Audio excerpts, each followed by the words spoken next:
반갑습니다. 수학 강사 박현수입니다. 오늘은 고액과외와 저액과외의 차이점에 대해서 한번 설명을 드리도록 할게요.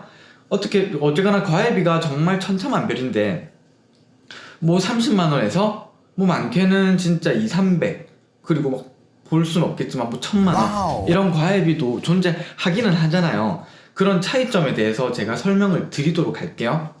일단 뭐 싸잡아서 이야기는 하는 건 아니지만 기본적으로 3, 40으로 과외를 받는다는 거는 대학생들 과외를 할 때 보통 그 정도 가격선이 많이 형성이 됐고요. 이제 조금 유명한 선생님, 좀 성적 잘 올린다, 뭐 설명 잘하신다 이런 선생님은 과외를 받게 되면 보통 100만원대로 올라가는 경우를 조금 많이 봤었던 것 같아요. 그러면 도대체 어떤 차이 때문에 이렇게 가격 차이가 많이 나지? 나이 때문인가? 대학생이니까 싸고 강사로서 비싼가? 그거에 대해서 한번 알아보도록 하자고요. 자, 저도 뭐 어렸을 때 뭐 대학생이었었죠. 그때 뭐 과외 같은 걸 해봤던 적은 있어요. 그때 한 달 동안 뭐 8회 수업을 진행했었는데 그때를 되돌아보면 약간 이런 게 있었던 것 같아요.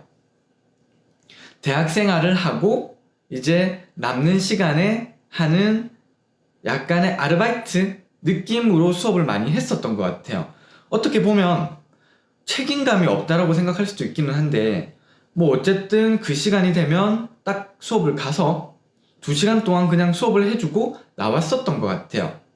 그리고 뭐 조금 지금 생각하면 부끄럽긴 한데 그 아이가 성적이 얼마나 잘 나오냐 안 나오냐를 굳이 그렇게 크게 신경 쓰지 않았었던 것 같아요. 그냥 가르쳐주고 문제집 하나 정해서 그 문제집을 풀어주고 이렇게 뭐 수업을 하고 왔었던 게 거의 대부분이었었던 것 같거든요.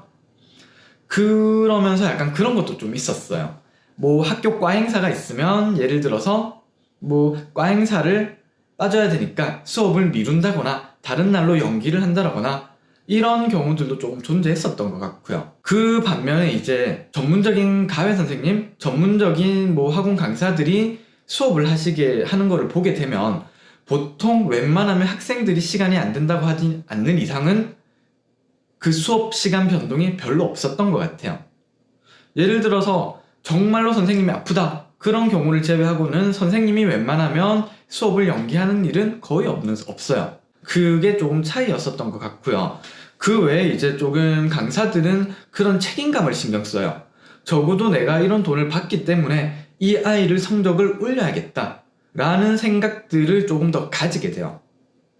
물론 대학생들도 그런 생각을 가지는 사람들이 있겠죠. 저는 모든 대학생이 그렇고 모든 강사가 그렇다가 아니고 기본적으로 주변 사람들의 이야기를 들어봤을 때 이런 이야기들을 조금 들어봤었다 라는 것들을 전달해주는 역할이에요. 자, 그러면 강의력에 대해서도 한번 이야기를 해보도록 합시다.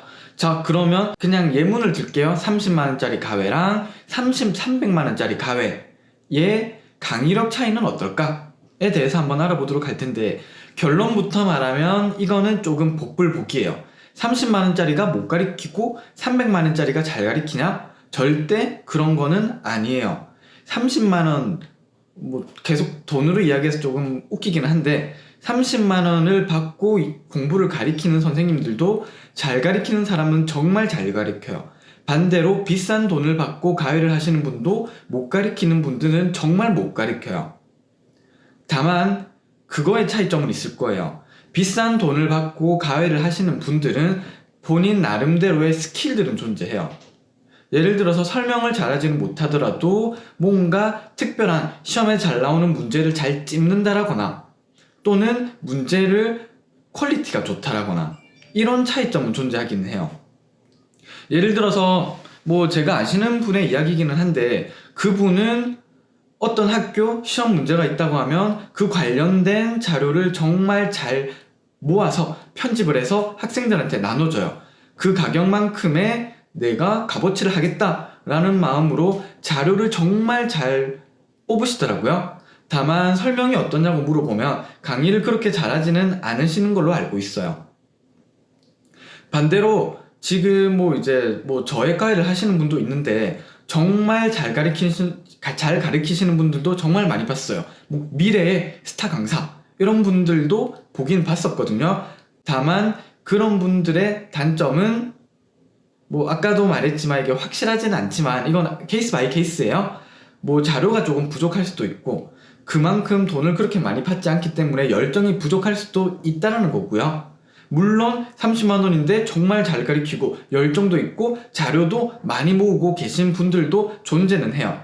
다만 그걸 찾기가 그렇게 쉽지는 않으실 거예요. 자, 그래서 제가 생각했을 때 강의력은 가격 차이에 크게 영향을 받지는 않는 것 같아요. 그래서 실질적으로 실력의 차이가 그렇게 월등히 뛰어나다라고 이야기할 순 없지만 적어도 가격이 비싼 만큼 그만큼의 뭔가 자기 나름대로의 노하우나 어떤 특별한 능력들이 존재하기는 해요. 생각을 해보세요.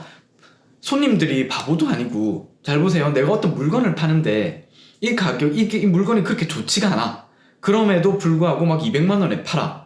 그러면 어떤 손님이 그 물건을 사고 어떤 생각을 하겠어요?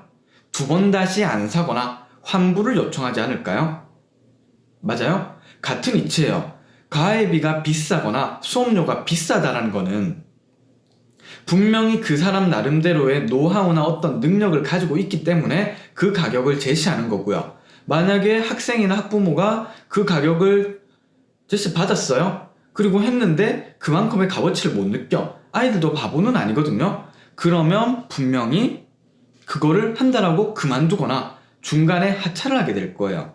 그래서 실질적으로 뭐 반드시 뭐 저렴한 수업료를 받는 사람들이 못 가르치고 비싼 수업료를 받는 사람이 잘 가르친다는 아니지만 적어도 확률적으로 비싼 수업료를 받으면 뭔가가 있고 자기 나름대로의 스킬이나 잘 가르칠 확률이 높다 정도로 생각하시면 될 것 같고요.